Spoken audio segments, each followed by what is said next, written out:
America ও Iran পুরোদমে যুদ্ধ চলছে, জানিয়ে দেব হাতে থাকা সর্বশেষ আপডেট, আন্তর্জাতিক সংবাদগুলোর শিরোনাম, এরপর বিস্তারিত।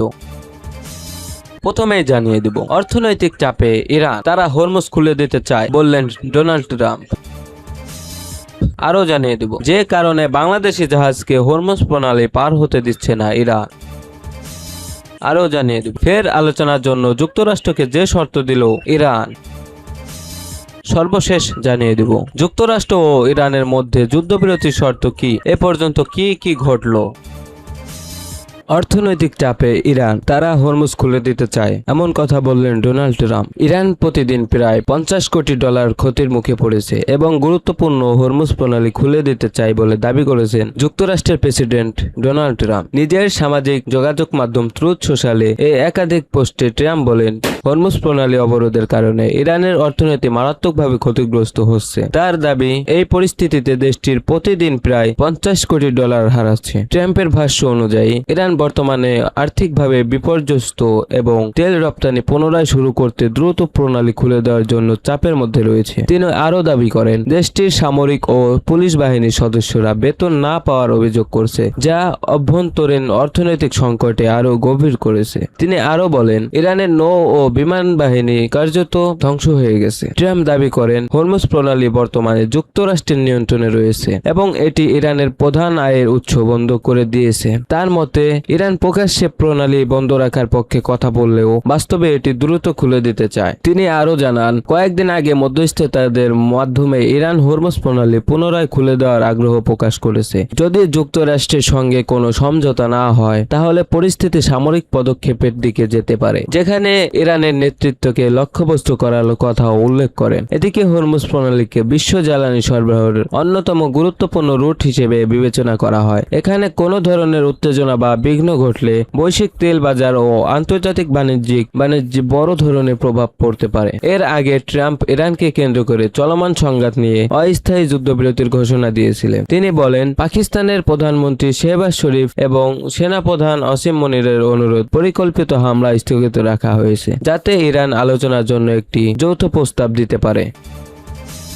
যে কারণে বাংলাদেশি জাহাজকে হরমুজ প্রণালী পার হতে দিচ্ছে না ইরান। মধ্যপ্রাচ্যে চলমান সংঘাত ও ইরান ও যুক্তরাষ্ট্র ইসরায়েলের উত্তেজনার প্রেক্ষাপটে হরমুজ প্রণালী দিয়ে চলাচলে কড়াকড়ি আরোপ করেছে ইরান। এর ফলে বাংলাদেশের পতাকাবাহী জাহাজ বাংলায় জয়যাত্রা, ইরানি নৌবাহিনী ও ইসলামী বিপ্লবী গার্ড কেয়ার্স IRGC এর অনুমতি না পাওয়ার প্রণালী পার হতে পারছে না। একই কারণে আরেকটি বিদেশি পতাকাবাহী তেলবাহী জাহাজও বাংলাদেশে আসতে পারেনি। বাংলাদেশ সরকার বিষয়টি কূটনৈতিক ভাবে সমাধানের চেষ্টা করেছে। পররাষ্ট্র মন্ত্রণালয়ের পক্ষ থেকে ইরানের সঙ্গে যোগাযোগ করা হচ্ছে এবং পররাষ্ট্রমন্ত্রী তুরস্কে এক বৈঠকে ইরানি উপপররাষ্ট্রমন্ত্রীর কাছে জাহাজটি নিরাপদে প্রণালী অতিক্রমের অনুরোধ জানিয়েছেন। বাংলাদেশ শিপিং কর্পোরেশন জানিয়েছে, অনুমতি পাওয়ার জন্য কূটনৈতিক প্রচেষ্টা চলছে। জাহাজটি বর্তমানে প্রায় 37,000 টন সার নিয়ে সংযুক্ত আরব আমিরাতের কাছে অবস্থিত করেছে। এটি দক্ষিণ আফ্রিকার কেপটাউন ও ডারবানে যাওয়ার পথে হরমুজ প্রণালী অতিক্রম করার কথা ছিল।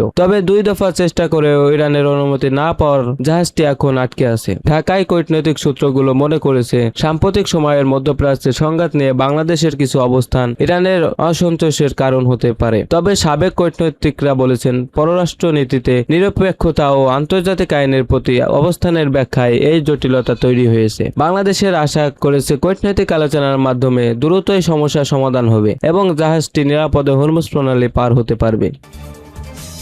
ফের আলোচনার জন্য যুক্তরাষ্ট্রকে যে শর্ত দিল ইরান। জাতীয় সংঘে নিযুক্ত ইরানি স্থায়ী প্রতিনিধি আমির সাইদ ইরাভানি জানিয়েছেন, যুক্তরাষ্ট্র যদি তেহরানের উপর থেকে সব ধরনের অবরোধ তুলে নেয়, তবে ইরান পরবর্তী দফার আলোচনায় বসতে আগ্রহী। ইরানের সংবাদ মাধ্যম সারকে দেওয়া এক বিশেষ সাক্ষাৎকারে তিনি এই শর্তের কথা স্পষ্টভাবে উল্লেখ করেন। ইরাভানি জানান, যে কোনো নতুন সংলাপে বসার পূর্ব শর্ত হিসেবে যুক্তরাষ্ট্রকে অবশ্যই তাদের বর্তমান বৈরী আচরণ এবং যুদ্ধবিরতি চুক্তি লঙ্ঘনের মতো কর্মকাণ্ড বন্ধ করতে হবে। রাষ্ট্রদূত আরও ইঙ্গিত দিয়েছে, যুক্তরাষ্ট্র যদি ইতিবাচক সাড়া দেয় এবং অবরোধ প্রত্যাহারের প্রতিক্রিয়া শুরু করে, তবে পরবর্তী উচ্চ পর্যায়ের বৈঠকটি পাকিস্তানের ইসলামাবাদে অনুষ্ঠিত হতে পারে। এই আলোচনার মাধ্যমে দুই দেশের মধ্যকার দীর্ঘদিনের অচলাবস্থা নিরসনে একটি সম্ভাবনা তৈরি হতে পারে বলে ধারণা করা হচ্ছে। তবে ইরান তার জাতীয় স্বার্থের বিষয়ে কোনো আপোষ করবে না বলেও জানান তিনি। ইরানের অবস্থান পরিষ্কার করে রাষ্ট্রদূত বলেন, ইরান কখনোই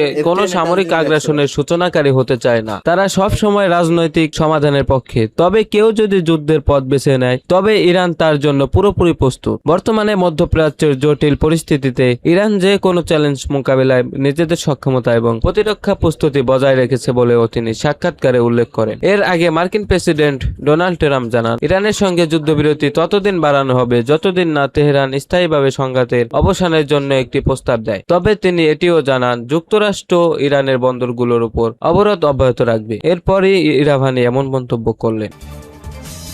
যুক্তরাষ্ট্র ও ইরানের মধ্যে যুদ্ধবিরতির শর্ত কি? এ পর্যন্ত কি ঘটলো? যুক্তরাষ্ট্র ও ইরানের মধ্যে চলমান আলোচনা শেষ না হওয়া পর্যন্ত যুদ্ধবিরতির মেয়াদ বৃদ্ধির ঘোষণা দিয়েছে মার্কিন প্রেসিডেন্ট ডোনাল্ড ট্রাম্প। এমন প্রেক্ষাপটে দুই দেশের মধ্যে সাম্প্রতিক যুদ্ধবিরতির শর্ত নতুন করে সামনে এসেছে। গত 8 এপ্রিল যুক্তরাষ্ট্র ও ইরান 2 সপ্তাহের একটি শর্ত সাপেক্ষ যুদ্ধবিরতিতে সম্মত হয়। এর মেয়াদ আজ বুধবার সন্ধ্যায় যুক্তরাষ্ট্রের স্থানীয় সময় শেষ হওয়ার কথা। মার্কিন প্রেসিডেন্ট ট্রাম্প জানিয়েছেন, এই চুক্তির প্রধান শর্ত ছিল ইরানকে হরমুজ প্রণালী আবার খুলে দিতে হবে। পারস্য উপসাগর থেকে তেল ও অন্যান্য পণ্য রপ্তানির জন্য এই নৌপথটি অত্যন্ত গুরুত্বপূর্ণ। ইরান 2 সপ্তাহের জন্য তাদের সামরিক বাহিনীর সমন্বয়ে এই প্রণালী দিয়ে জাহাজ চলাচলের অনুমতি দিতে রাজি হয়েছিল। শান্তি আলোচনার অংশ হিসেবে মার্কিন ভাইস প্রেসিডেন্ট জেডি ভ্যান্স ও ইরানের প্রতিনিধি দল সম্প্রতি পাকিস্তানের ইসলামাবাদ সফর করে। তবে দীর্ঘ আলোচনার পরও কোনো সমাধান ছাড়াই ভ্যান্সকে খালি হাতে ওয়াশিংটনে ফিরতে হয়। যুদ্ধ বন্ধে চূড়ান্ত কোনো চুক্তিতে পৌঁছাতে না পারায় যুক্তরাষ্ট্র ইরানের উপর নৌ অবরোধ আরোপ করেছে। নিষেধাজ্ঞার হুঁশিয়ারি সহ দেশটির উপর অর্থনৈতিক চাপও আরও বাড়িয়েছেন মার্কিন কর্মকর্তারা। মূল সংঘাতের সমান্তরালে ইসরায়েল ও লেবাননের সীমান্তে একটি যুদ্ধবিরতি চলছে। 1993 সালের পর প্রথমবারের মতো দুই দেশের সরাসরি আলোচনার পর গত 16 এপ্রিল ইসরায়েল ও লেবাননের মধ্যে 10 দিনের যুদ্ধবিরতি ঘোষণা করেন প্রেসিডেন্ট ট্রাম্প। ইরানের পররাষ্ট্রমন্ত্রী জানিয়েছিলেন, লেবাননের যুদ্ধবিরতির সঙ্গে সামঞ্জস্য রেখে হরমুজ প্রণালী পুরোপুরি উন্মুক্ত ঘোষণা করা হয়েছে। তবে যুক্তরাষ্ট্র অবরোধ প্রত্যাহার না করায় তেহরান এ ঘোষণার পরদিনই আবার নৌপথটি বন্ধ করে দেয়। যুদ্ধবিরতির শর্ত অনুযায়ী পরিকল্পিতভাবে তাৎক্ষণিক বা চলমান যে কোনো হামলার বিরুদ্ধে ইসরায়েল যে কোনো সময় প্রয়োজনীয় ব্যবস্থা নেওয়ার বা আত্মরক্ষার অধিকার বজায় রাখবে। চুক্তিতে আরও বলা হয়, হিজবুল্লাহ সহ অন্য যে কোনো সশস্ত্র গোষ্ঠী যাতে ইসরায়েলি লক্ষ্যবস্তুতে হামলা চালাতে না পারে, সেজন্য লেবানন সরকার কার্যকর পদক্ষেপ নিতে হবে।